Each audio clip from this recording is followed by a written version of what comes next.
Mister Omar, el último a encuadrar. Tiro intermedio, 1300 metros. Besara le dijo a Rosillo, al zancudo como se le conoce popularmente: cuidado, te equivocas, hoy vas a salir más montado, vas a salir a correr con ellos. 1, 2, 3, a ver qué pasa. Se abrieron, largaron, amigos, los participantes. La salida mala para Wyoming, mala para el Gran Renzo, mala para Mercurio. Allá rodó el jockey de Izun. Peligrosísima la rodada. Y a la vez le dieron al caballo por Quijote, que ahora viene avanzando. Sátiro va a hacer su carrera.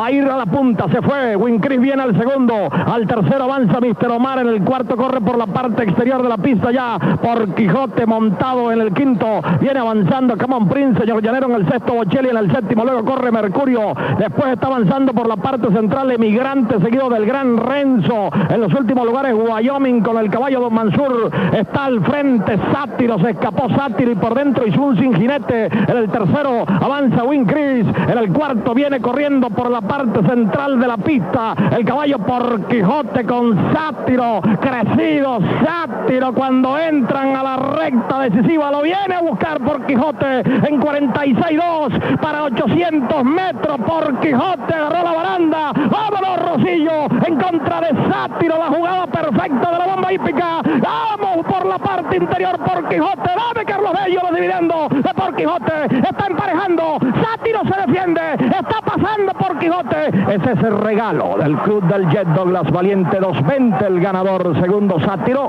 La jugada perfecta de la bomba hípica. Tercero, señor Llanero. Cuarto, Wincris. Quinto, Camon Prince. Sexto, Mercurio.